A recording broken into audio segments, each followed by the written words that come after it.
I'm David Walper. The Loch Ness Monster, Bigfoot, and the Abominable Snowman, three giant creatures whose legends are kept alive by the many people around the world who continue to believe.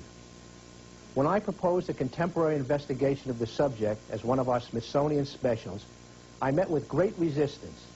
The consensus was that no reasonably educated person would buy this stuff. I gave my word that scientists would be given equal time to challenge the true believers and their versions of proof. And with some reluctance, I was given the go-ahead. This program was, and still is, the highest-rated documentary in the history of television. Apparently, a lot of intelligent people were interested. I doubt if it changed anybody's mind, but I'm sure you'll have as good a time as the original audience. And now, with Rod Serling as host, Monsters, Mysteries, or Myths.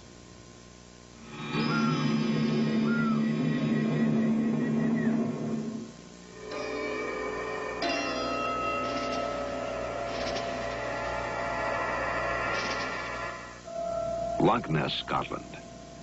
I told my friend, there is a Loch Ness Monster, and it was an absolutely huge, huge animal. This huge black neck suddenly appeared, 7 or 8 feet, moving along quite slowly like this, with no humps visible, but quite clearly about 15 seconds before it went down.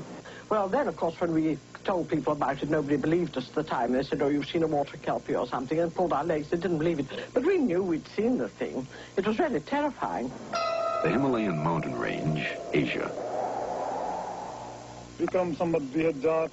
I saw the abominable snowman on the western slope 100 yards away from me. The Pacific Northwest, the United States. I felt something staring at me, or a feeling of being watched. And I turned around, and that's when I saw Bigfoot. I was terrified. Well, I was in shock. Totally unexpected. And the only equation I could make on this thing is that it was a gorilla. And we saw this hairy-looking animal crossing the road on its hind legs, and I can't tell you for sure what it was, but I believe it was Bigfoot. Do monsters dwell among us, or are they only apparitions, walking in the landscape of our minds? Are they subjects for zoologists or psychologists? Some people want to believe in the existence of monsters because they make the world more colorful and exciting. As children, we live in a fantasy world and create all sorts of imaginary beings. But as we mature, we're taught to be less credulous and to believe only in that which can be proven to exist. Most of us are able to give up our imaginary creatures, but some people can't. They create monsters that provide an outlet for their internal fears. By embodying these nameless fears in strange creatures, they externalize them and make them easier to deal with. Man has always been quick to believe in monsters. They are beliefs born out of the unknown, nurtured by the unexplained, beliefs difficult to disprove. Some monsters, however, have had a basis in fact. For centuries, Western man had heard rumors about a legendary man-monster that roamed the jungles of darkest Africa. It wasn't until the late 19th century that science caught up with the legendary monster, calling it the gorilla. New biological species are being found each year, like the Komodo dragon in 1912 and the okapi about 1900. Yet some creatures remain myths. Myths are a part of universal folklore as humans seek to explain a practice or a belief. The Smithsonian is concerned with studying truth and seeks to explain beliefs as well as preserve objects associated with them. Myths about strange creatures seem to hold a never-ending fascination for the public. Thousands of inquiries have been directed to the Smithsonian asking about the possible existence of various creatures, including the Loch Ness Monster, Bigfoot, and the Abominable Snowman. In the last decade, over 300 reported sightings of Bigfoot have been recorded in America. In 1973 alone, there were 33 reported sightings. This year, 9. Called Momo in Missouri, the Fouke monster in Arkansas, the skunk ape in Florida, Sasquatch in Canada. The giant monster is said to have migrated here across the Bering Straits land bridge that once connected Alaska to Asia. A relative of the Bigfoot has been reported seen in the Russian Caucasus, where it's called the Almista. Another relative is said to live in the Himalayas. Here in the highest mountains of the world, it is known as the Abominable Snowman, or the Yeti. In Kathmandu, Nepal, nearby famed Mount Everest, Sanskrit scholar Yogi Narahari Nath tells of his encounter with the creature. I saw a Yeti while I was trekking with 60 other people in the western Himalayas. I was 100 yards ahead of my friends when I saw an ugly-looking black creature walking like a man. It was hairy and naked, and it moved fast.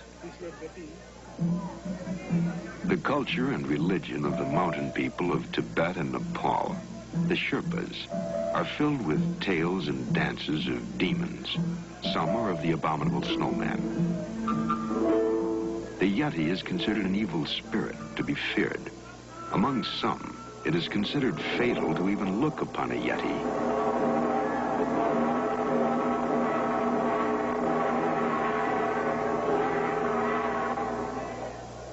Part of the mountain people's lives for centuries, the snowman only became known to the West in the late 19th century, when British mountaineers began to attempt to conquer Mount Everest. Cool-headed explorers returned with tales of the mysterious Yeti, tales of strange footprints left in the snow. But it wasn't until 1951 when veteran climber Eric Shipton discovered a new pass at 19,000 feet that actual evidence was collected. Shipton, standing where no man had ever been before, took these photographs of giant man-like tracks. Once a non-believer in the Yeti, Shipton, now in London recovering from a back ailment, remembers that day. Strange feeling inside. I've often seen these tracks before, but hitherto I'd always been a bit of an agnostic about the whole question, but seeing these tracks so absolutely fresh and clear, well, there seemed to be no doubt about it at all, and it was that really gave me a very eerie feeling that here one was in the presence of something quite unknown.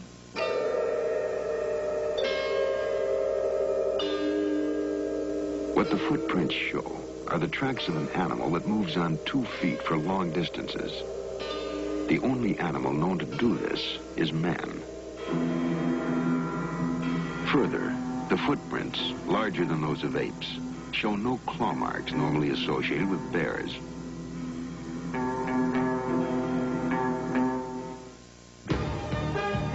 David L. Wolper presents. Additional evidence was collected in 1953.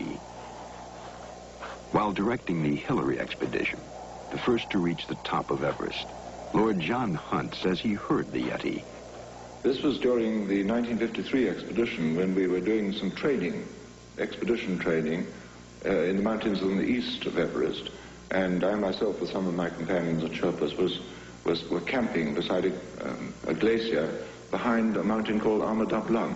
It was the Ama Dablam Glacier, and it was at about 18,000 feet. And one evening in that camp, I distinctly heard what seemed to me to be a yelping call or cry from the other side of the glacier. I wondered what it was, and the Sherpas with us were unanimous in saying this is a Yeti. I think the nearest equivalent sound is the sound made by an ape, which does have a yelping cry. Almost never seen by Westerners, the Yeti was once reportedly glimpsed by N.A. Tambazi of Athens, Greece. It was during an expedition to Everest in 1925. Here, from his descriptions, is a recreation of what Tambazi said he saw in a clearing 300 yards away. dark and hairy, man-like creature, grubbing for roots with a stick. Thought to be a creature unchanged from the Ice Age, perhaps even an ancestor of Neanderthal man. The snowman became the object of extensive expeditions. Year after year, teams from England, France, America, and Japan combed the mountains for proof that the snowman did exist.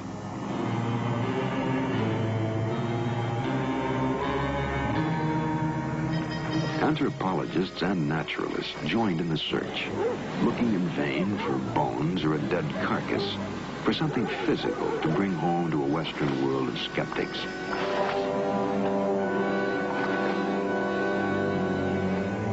Among the things they did find was this cave in 1958, said to be the lair of the Yeti.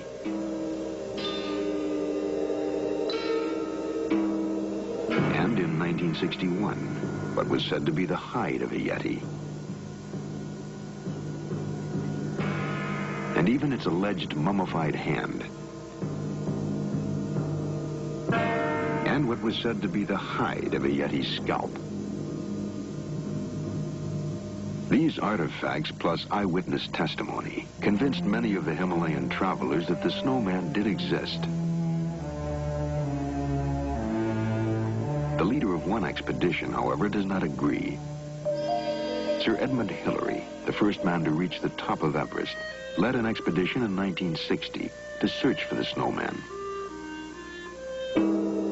After analyzing the mysterious footprints in the snow, he contends they were made by known animals. Footprints, he said, change shape, grow larger as they continuously melt and refreeze. He brought the alleged artifacts of the Yeti back to England for examination. The scalp turned out to be that of an antelope, the hide that of a bear. I believe that many of the sightings, perhaps, of the abominable snowman came from people seeing this very rare animal, the Tibetan blue bear. One reason for saying this is that we obtained some skins of the blue bear, and on seeing them, the Sherpas would immediately say, Yeti, Yeti, because all the markings on the chest and on the creature fitted in with the stories they'd told us about what the Yeti looked like. At the Smithsonian Institution, Secretary S. Dillon Ripley, ornithologist and a veteran traveler in the Himalayas, agrees. I am convinced that it is possible in the mountains to have things elude one for generations. There are several birds that I'm still looking for and hope to find before I'm through. I'm also convinced that this kind of vast space high up does have an effect on people. The first trip I made in the Western Himalayas when I was 13 years old, I became entirely aware of the sensitivity of the Tibetans who lived there towards myth and legend and folk tale. It is quite possible as you go by a mountain where there is a narrow gulch and a stone comes rolling down soundlessly, just missing your head, barely avoiding you, as it were, it's quite possible to believe that someone, some evil genius, just rolled that stone down. If you project this kind of imaginatory thing, this episode where a real stone just misses you, at the altitude of 13, 14, 17, 18, 20,000 feet, whatever it may be, you can easily realize that it's a question of mental imagery and the possibility that you yourself can be deluded. And yet reports of the abominable snowman's possible existence continue to come in.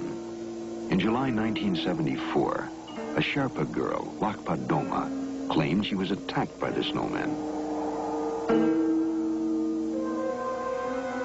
In the last several years, however, a search for a similar creature has begun elsewhere, in America, where the giant is said to have migrated on what was once the Bering Straits land bridge.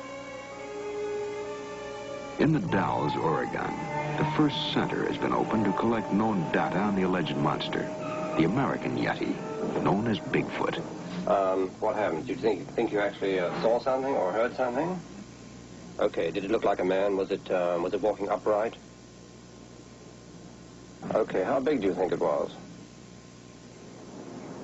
Before coming here, Peter Byrne of Ireland previously spent 16 years in the Himalayas, looking for the Asian counterpart of Bigfoot.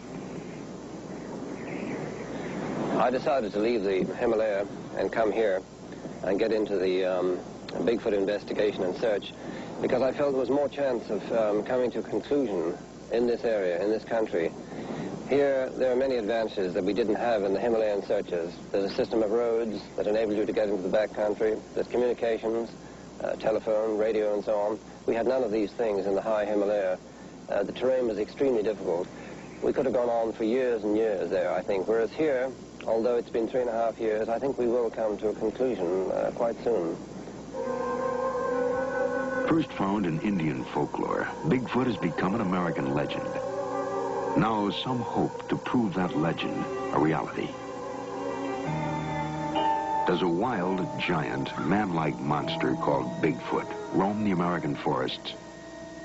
Could a sizable population of 8-foot, 500-pound creatures exist on the edge of an industrialized society?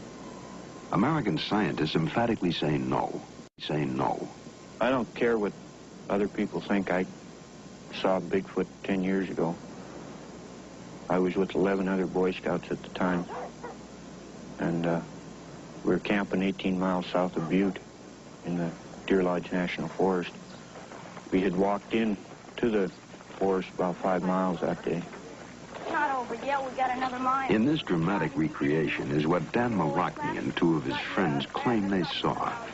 It was after a long day of hiking and a long night of telling mysterious tales around a campfire.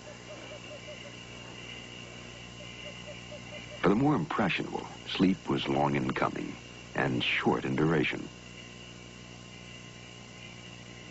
Whatever it was in the forest, Dan's friend was the first to sense it.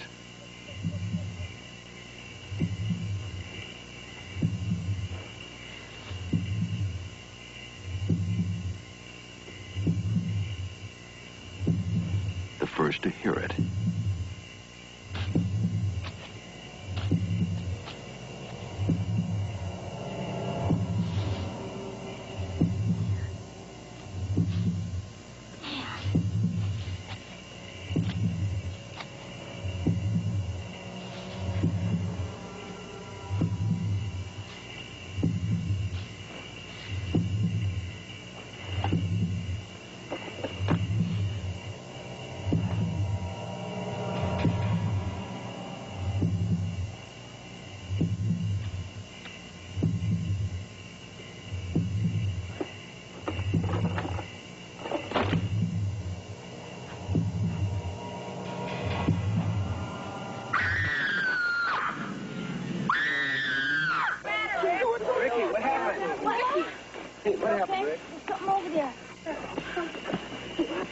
Dan and one other boy claim they also saw the hairy, man-like giant. Some boys doubted their story, but Dan was certain. It took us a couple hours to get back to sleep, and when we got up the next morning, we went up on the ridge where we saw the Bigfoot at, and when we got up there, we discovered a number of footprints, the biggest footprints I've ever seen, and they look something like this. Exhibit A, the footprints. By now, thousands of them, first observed, then preserved in plaster. Human-like footprints, some 18 inches long, 7 inches wide. The footprints of a giant. Did you say talk up? Yeah.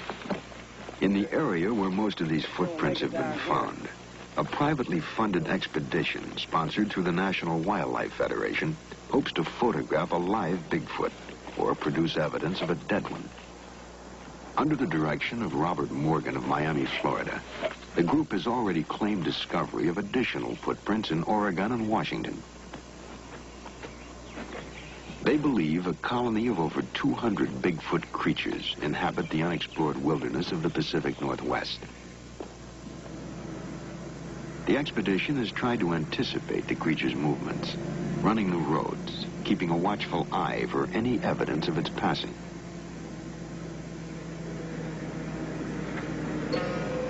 Thinking Bigfoot to be a nocturnal creature, they're prepared to penetrate the darkness of night with special light amplification viewing devices.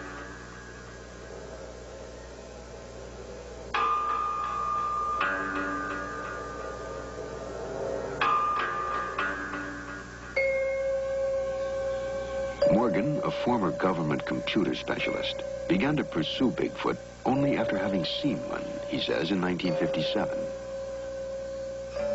And all of a sudden, this thing went through the bushes. He didn't go around. He went, I mean, I could see the wake, you know, just plowed right through it, and he moved up at an angle away from me. I was on the edge of a canyon. And at a point, I estimate about 40 yards from me, it went into an opening, a clearing in the brambles. And what I saw was the most man-like looking gorilla, in my estimation, that I'd ever seen. In their search for evidence, monster hunters must always be on guard against the hoaxer, like Ray Pickens of Chehalis, Washington. 7 times, beginning in 1971, Pickens has tracked the wilderness with bogus Bigfoot tracks. His purpose, not to fool the scientists, but to fool the monster hunters. He tells us why. Well, we were sitting there having coffee at this Arden Cafe, and 2 gentlemen came in, and they was asking us about Bigfoot. We said, well, we didn't believe in it. And one gentleman says, well, you hicks around Arden probably wouldn't. And I turned to my friend, which his name is Harvey, and I says, Harvey, we're hicks. What are we going to do about it? And he says, yeah, what are we going to do about it? I says, we're going to show them who the hicks are. And then I went home and made boots. And by the time the next day was over, there was 700-800 people looking at the tracks from all over the country.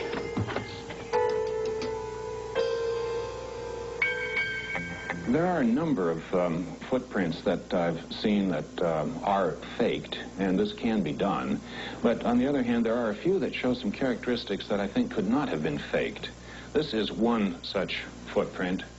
This cast, I've drawn in the approximate reconstructions of the bones. This is a crippled individual where a couple of bulges have extended out between adjacent bones on the outer edge of the foot. If this had been a human foot, these bulges would have been farther back. But they're shifted forward, making the heel longer and the front of the foot shorter. This is exactly what is required for a foot that's going to carry perhaps an 800-pound body. Now, I don't think any faker could have thought of it and figured this out and adjusted his footprint accordingly. A fake footprint is just simply an expanded, enlarged footprint or enlarged copy of a human foot. Here, in actual footage taken of what is said to be a real Bigfoot, is a creature similar to Dr. Kranz's club-footed giant. Filmed by Ivan Marks in late 1969 in Bosburg, Washington, the film has been denounced as a fake by some monster hunters. Here is yet another film of an alleged Bigfoot, also taken by Marks in Alaska in 1973. Marks, a hunter and maker of nature films, insists on its authenticity. No matter what the Marks films indicate, the most compelling evidence for Bigfoot's possible existence remains that presented by eyewitnesses. Former Sheriff Oliver Potter. Like I say, I'm born in the woods, the Cascade Mountains. I know the animals that are here.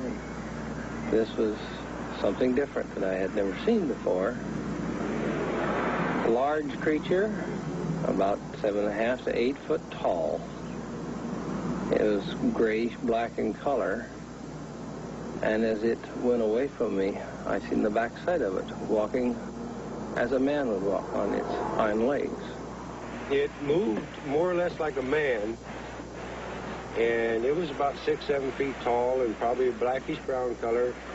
And I couldn't see his face because it was running away from me across the road. And I actually, her and I both saw it disappear into the brush. like I say, I was born and raised around here, and bears just don't walk on his hind legs that long. There were 4 of us in the car when I was the first one to sight it. We pulled up on the freeway and pulled back for optimum viewing. Oh, I'd seen people from the same location and in about the same spot before. Humans up there. It probably was twice the size. And it was a dark, dark brown, just swaying back and forth, sitting on a rock. Sitting on a rock. Could the people who say they've seen Bigfoot be seeing something else? A bear, perhaps? Or could the creature be only in their minds? Eyewitness testimony in the case of Bigfoot, I don't think is very good because you can't test it. It's the credibility of the person, and these people, they want to see something strange, they can imagine it. Dr. Stewart is Director Emeritus of the Smithsonian Institution's National Museum of Natural History. He demands more proof before he'll accept Bigfoot. I do not believe in Bigfoot because no hard evidence has been presented. All the evidence so far is in the form of footprints and such reports, all of which constitute soft evidence. Hard evidence is like this skull here. If you have a skull of this so-called Bigfoot, you can tell what it is. Fact or fiction, Bigfoot has become a fixture in the American landscape. At Willow Creek, California, which proclaims itself the gateway to Bigfoot country, the creature is celebrated each year with a 3-day festival.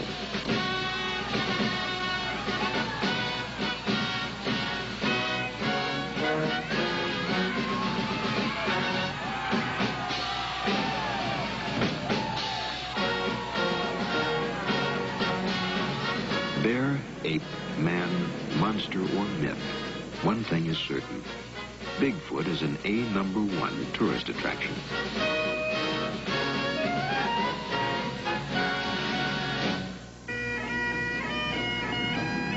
But halfway around the world, another alleged monster has proven to be an even bigger tourist attraction. Loch Ness is famous, of course, probably the most famous of the Highland Lochs for its monster. The Loch Ness Monster. They all come here seeking an answer to the question, is there a Loch Ness Monster? Something like an elephant's back, and the same sort of colour. Greyish colour. And it stayed quite still for at least 2 minutes. Both men claim proof for what they saw, for at the time, neither was alone. Well, this sighting of mine was also seen by the Oxford and Cambridge group who were up there to find out about the monster. Well, there were about a dozen of them. Well, it's very similar to mine because the entire holiday makers and the gondolier, and there must have been 120, all saw it. The monster has been a part of the cultural tradition of northern Scotland since the year 565, when, it is written, St. Columba drove off the creature by invoking the word of God. The word of God is still invoked today. In 1972, the Reverend Donald Orman performed the rites of exorcism at Loch Ness. I adjure thee, thou ancient serpent, by the judge of quick and dead, by him who made thee in the world, that thou cloak thyself no more in manifestations of prehistoric demons. Begone, thou hideous demon, unto thine appointed place, and return no more to plague the servants of Almighty God. Not all residents around the loch perceive the monster as evil. The children at the Drumnadrochit grade school, who believe in the creature despite attempts to teach them otherwise, see it in a more affectionate way.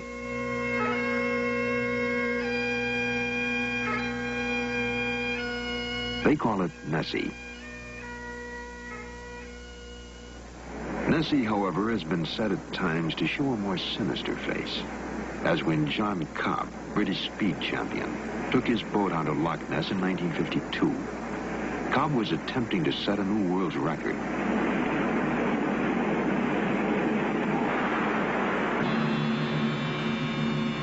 Cobb was killed, his boat striking a mysterious turbulence, which some claim was caused by the monster.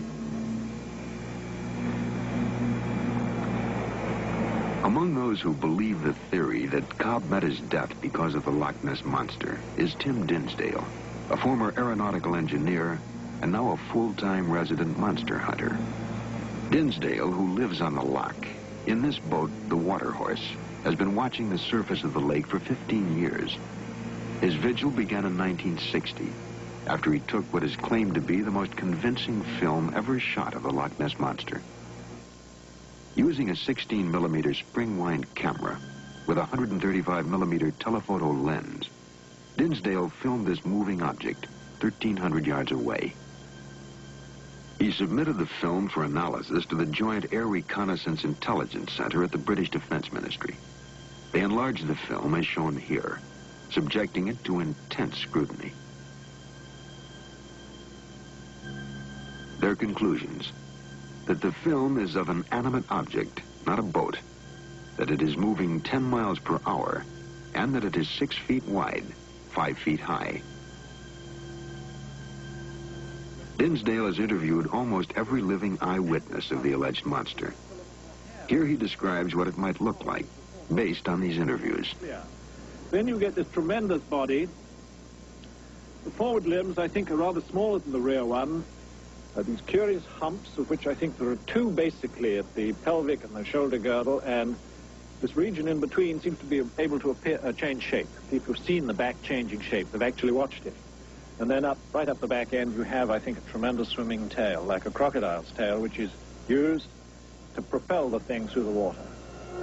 Dinsdale, who is not a scientist, speculates that Loch Ness might be inhabited by plesiosaurs, animals believed extinct for hundreds of millions of years.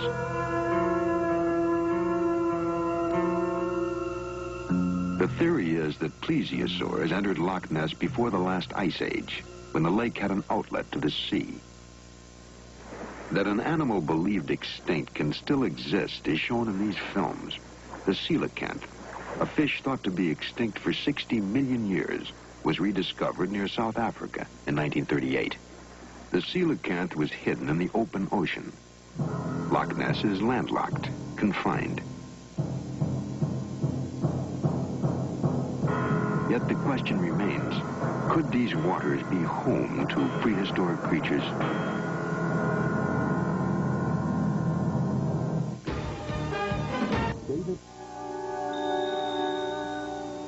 To finally determine what mysterious creatures, if any, live in these waters, the Loch Ness Phenomena Investigation Bureau was formed in 1962. Operating until last year, the Bureau attempted to bring a long-needed expertise in the search for the monster. For 11 summers, until they ran out of money, they trained eyes and cameras on strategic parts of the lake. Their major achievement, this film taken by a 17-year-old volunteer, Richard Rayner, in June 1967. British Air Force scrutiny of this film led to the conclusion that, like the earlier Tim Dinsdale footage, this was a picture of an animate object of some size.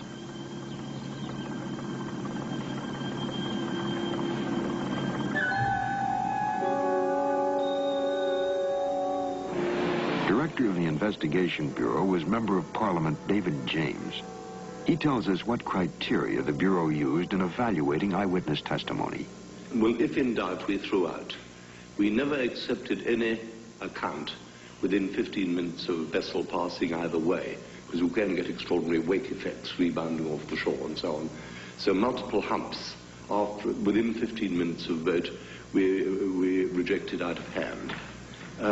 We were very reluctant to accept any sighting report by a single witness unless he happened to be someone who was experienced, like a gamekeeper or a naval officer with binoculars. But using the most rigid criteria we could, we found that on an average there were about 20 sightings a year, which we couldn't ignore. There wasn't a cloud in the sky. when 5 or 6 humps appeared about 200 yards away.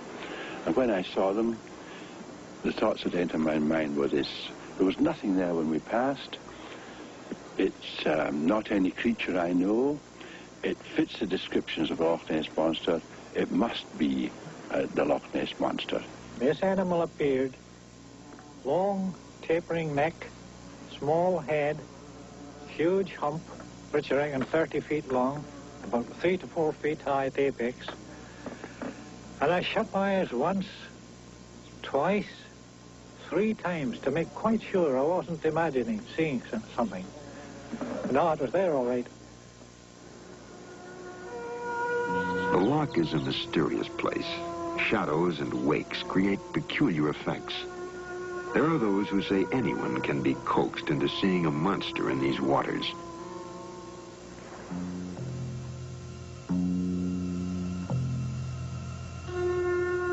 But if the monster is only an optical illusion or an hallucination, how can one explain these photographs, taken by a former professional army man, Frank Searle of London?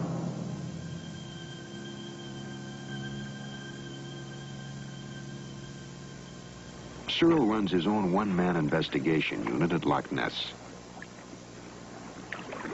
He lives hermit-like at water's edge, in a tent with few comforts of modern living. He has been here now for 5 years. His goal, to get close-up pictures of the monster. He tells us why. I figured it would be worth a lot of money. Just the use of the pictures by the media all over the world, I think, would fetch in something like about £200,000 over perhaps the first 6 months. After that, there would be lectures, personal appearances and so on, and royalties from the pictures.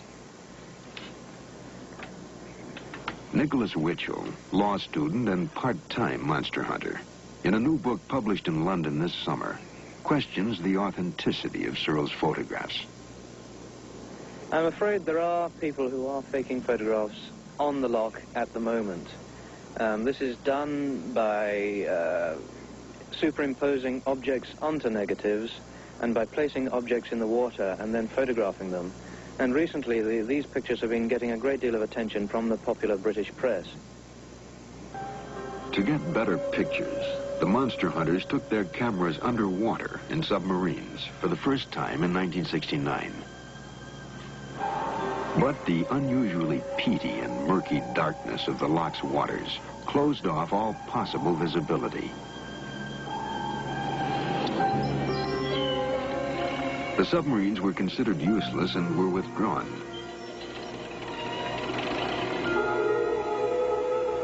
Better results have been achieved with sonar, sound waves which collect echoes off whatever object they bounce. The echoes are converted into electrical signals on shipboard graphic recorders. 3 times in 1969, 70, and 72, research teams acoustically exploring the depths of Loch Ness have had contact with large, moving, but not necessarily living objects.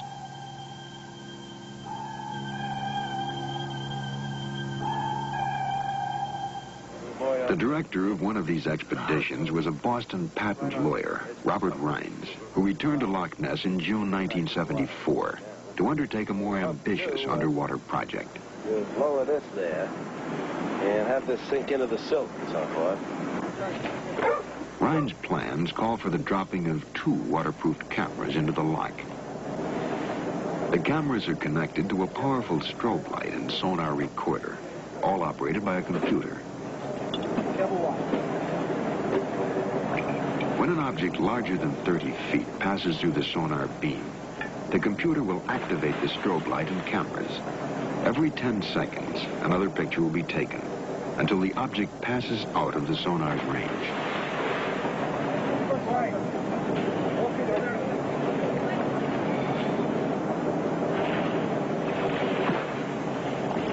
The equipment in place, a professional diver gives his opinion of working in Loch Ness.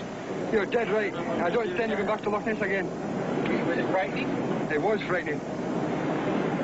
What was frightening about it? The eerie darkness. The buoy marks the location of the Rhinds camera gear, 100 feet below the surface. Developed by Dr. Harold Edgerton of MIT, who also developed Jacques Cousteau's underwater equipment, this gear represents the current best hope of determining the monster's existence. In 1972, the Rhinds team recorded this large object on the sonar screen, at the same time as it took this picture of a fin, said to be about 8 feet long, 4 feet wide. The fin, Rhinds speculates, of the Loch Ness Monster. The Rhinds fin bears a striking resemblance to the fins shown on the fossilized remains of plesiosaurs.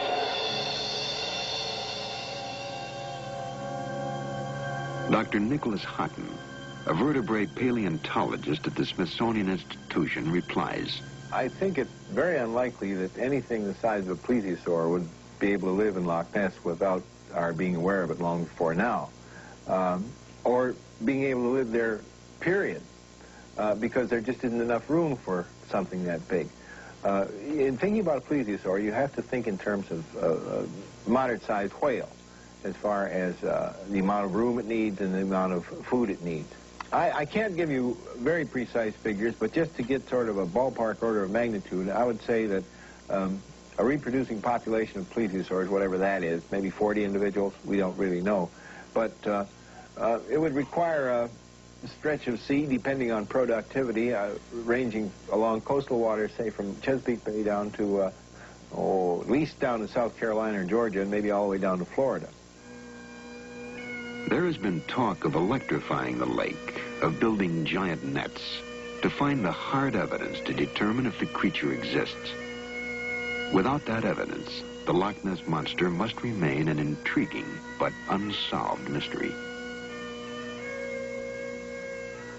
Tales about strange creatures are always tantalizing. In time, some may even prove to be true. To date, however, in the absence of hard evidence, the scientists at the Smithsonian Institution do not endorse the reality of such creatures as Bigfoot, the abominable snowman, or the Loch Ness Monster. Undoubtedly, there are undiscovered biological species on Earth, and possibly in outer space. The scientists whose task it is to probe the unknown will one day discover these species. They will continue to try to separate the myths from the realities, to help solve the mysteries of that part of the world still strange and unknown. I hope you've enjoyed this presentation of Monsters, Mysteries, or Myths. Do you believe? I'm David Wolper. Thanks for watching.